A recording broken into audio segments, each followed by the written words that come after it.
दुर्योधन लड़ गया एक दिन भीष्म से कि पितामह, आपने आज तक मुझे विजयी भव होने का आशीर्वाद क्यों नहीं दिया, ये बताओ। भीष्म बोले, भैया मेरे तो दोनों तरफ ही घर है, मैं तुझे कैसे दे दूं। बोले नहीं, अब तो मुझे ऐसा लगता है कि आपके आशीर्वाद के बिना ये युद्ध में जीत ही नहीं सकता। बोले मैं ये आशीर्वाद दे ही नहीं सकता, क्योंकि मैं तेरे से कमिटेड नहीं हूं, मैं तो राजासन से कमिटेड हूं। तेरी चीज मुझे नहीं पसंद आ रही है, पर लड़ मैं इसलिए रहा हूं क्योंकि मेरा वचन सिंहासन से है। बोले फिर? बोले अच्छा ऐसी बात है तो एक काम कर, तू अपनी पत्नी को ले आ और मैं तेरी पत्नी को आशीर्वाद दे देता हूं अखंड सौभाग्यवती भव। जब तक वो सौभाग्यवान कब तक रहेगी तब तक तू जीवित रहेगा, और जब तक तू जीवित रहेगा तब तक वो युद्ध जीतेंगे नहीं। हाँ ऐसा ही कर दो पितामह। दुर्योधन गया अपनी पत्नी को ले जाने के लिए, और श्री कृष्ण को खबर लग गई। महाराज ठाकुर जी दौड़े रात में द्रौपदी के शिविर में, ए द्रौपदी जल्दी चल। कहां चलना है? बोले आ तो सही जल्दी, पितामह के पास चलना है। बोले 2 मिनट तो रुको, मैं सो रही थी, जरा सा मेकअप तो करने दो महाराज। अब माताएं कौन से मेकअप करने कहीं जावे को तैयार है क्या महाराज। ठाकुर जी ऐसो खींचे, मेकअप तेरा सबरो धरो रह जाएगा। अरे 2 मिनट तो दो बस, नेक्स्ट ठीक तो हो जाने दो महाराज, सो रही थी मैं। कृष्ण जैसे तैसे भगवान बेसब्र खड़े बाहर। द्रौपदी निकल करके आई, फिर भी उसको चैन का 2 मिनट का ही टाइम था, फिर भी उसने जो क्रीम पोतने थे पोत ही लिए सबरी महाराज। सज धज के बाहर आई। अब हद तो हद, श्री कृष्ण चलने को बोले जल्दी चल मेरे साथ। तो चलते चलते खटर पटर की आवाज आवे, पता चला मोटी मोटी 6 इंच की हील पहने आई पैरों में महाराज। श्री कृष्ण बोले तुझसे मैं कह रहा हूं चुपचाप चलिए। क्या पहने आई है? बोले क्या बताऊं, जल्दी में मिला ही नहीं, यही तो दी थी जूती, तो छोड़ इनको। बोले नहीं, स्वर्ग से माता सची इंद्र की पत्नी ने भेजी है जूती, कीमती है, हीरे लग रहे हैं इसमें, मैं कैसे छोड़ दूं।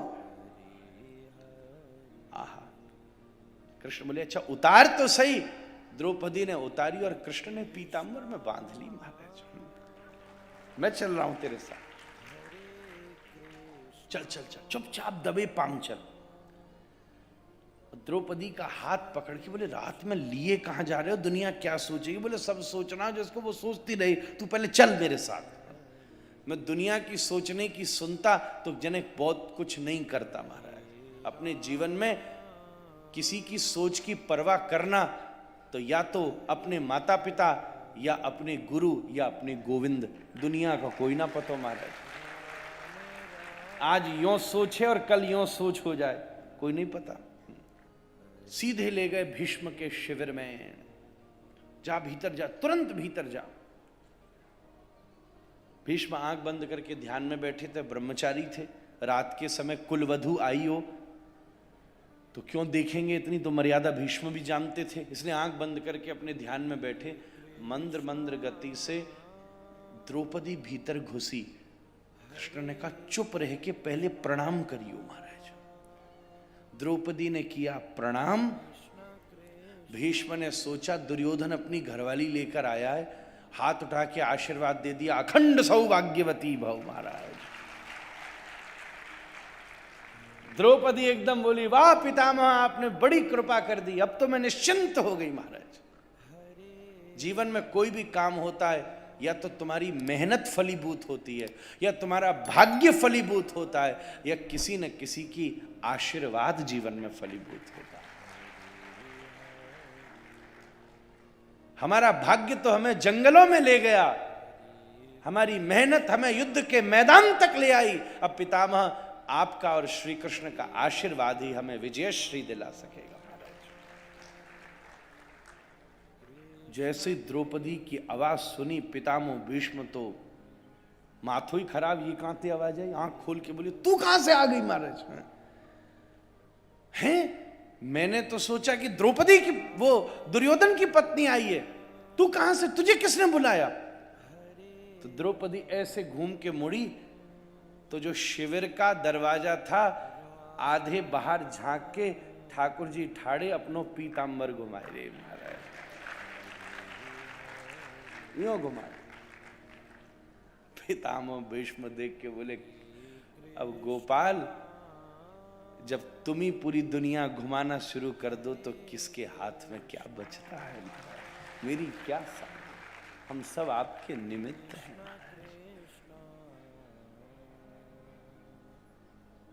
भगवान समस्या नहीं टालेंगे, पर अगर आप सच्चे आदमी हो ना तो समस्या में चारों तरफ से समाधान की बड़े बड़े संकेत भेजना शुरू कर देंगे। ध्यान रखिएगा, किस जबरदस्ती के झंझट में फंसते हो।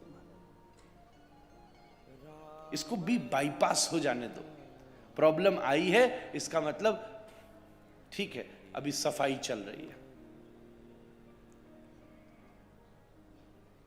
खूब बैठकर हरि नाम का आश्रय लीजिए।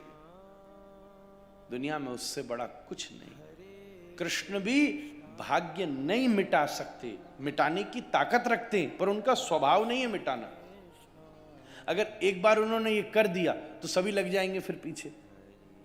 जैसे कभी कभी होता है ना, कोई आदमी ये काम कर सकता है, पर वो करता इसलिए नहीं है कि एक बार कर दिया तो फिर सबके लिए करना पड़ेगा। ऐसा होता है ना, कई अधिकारी, कई लोग, ऐसा हो जाता है। ठाकुर जी भाग्य मिटा सकते हैं, पर भगवान का स्वभाव नहीं है, उनको अच्छा नहीं लगता भाग्य मिटाना। मिटाने की ताकत होते हुए भी वो नहीं मिटाते। हाँ, विपत्ति है तो जीवन में लालटेन की तरह खड़े हो सकते हैं। पर गोस्वामी जी कहते हैं, इस पूरी ब्रह्मांड में कोई ऐसा साधन है जो भाग्य को मिटा सकता है, तो वो केवल श्री कृष्ण का नाम है महाराज। कृष्ण भी खड़े होके भाग्य नहीं मिटाते, नहीं तो खुद ही महाभारत में कई को दौड़ाए पांडवों को। आप भगवान का स्वभाव समझ रहे हो? आप समझ रहे हो कि अपने पर कष्ट ही ना आवे ना। ठाकुर जी बोले, देखो तुम्हारे जीवन में कुछ है, तुम भुगतो, पर तुम सही हो तो मैं तुम्हारे साथ खड़ा रहूंगा, बस इतना कर सकता। 12 साल पांडव जंगल में डोले, 1 साल अज्ञातवास में डोले, पूरे महाभारत में डोले। सच देखा जाए तो दुर्योधन महलों में मौज काट रहा था और पांडव बेचारे जंगलों में फिर रहे थे। जो एक बार केवल ब्रिकुटी के बल से सागर सप्त उबलते देखा। बिंदु जी महाराज कह रहे, एक बार नजर टेढ़ी कर दें तो प्रलय आ जाए, ये ताकत है श्री कृष्ण में। दिखा चुके हैं 10 बार, पर अर्जुन से बोले ना ना ना ना, मैं तेरे लिए करूंगा तो तू शून्य हो जाएगा, और मैं तेरे से कराऊंगा तो तू पूर्ण हो जाएगा। पूर्ण हो जाएगा। मैं तेरे साथ खड़ा हूं। शॉर्टकट नहीं है मेरे पास, 18 दिन लड़ना ही पड़ेगा महाराज जो। हाँ, पर बंदा अगर तू सही है तो मैं तेरे साथ हूं, ये हो सकता है। परिस्थिति होगी पर तुझे खरोंच नहीं लगने दूंगा। तू याद करता रहे, आहा हा, कैसे कैसे बचाया कृष्ण ने।